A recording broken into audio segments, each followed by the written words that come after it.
আজকে কিন্তু সকালে মা ভাতটা করেছে আর ডালটা করেছে, আমি মাছটা করব। দেখো আমি কিন্তু মাছগুলো ভেজে নিয়েছি, আর এই যে সবজি দিয়ে শিম আলু দিয়ে মাছটা করব সেটাই কিন্তু আমি পেঁয়াজটা ভাজছিলাম। তারপরে কিন্তু আমি এখন সবজিগুলো দিয়ে মশলা দিয়ে ভালো করে নেড়ে চেড়ে দেন জল দিয়ে আমি মানে জলটা ঢেলে দেবো।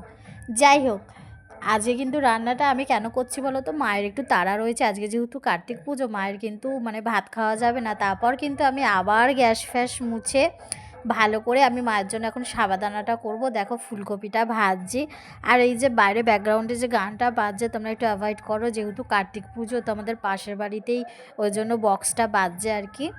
যাই হোক, দেখো এখানে কিন্তু মুগের ডাল নিয়েছি। সবজিগুলো আমি প্রথমে কিন্তু ভালো করে ভেজে নেবো। এখানে কিন্তু শিম, ফুলকপি সব রকম সবজি রয়েছে।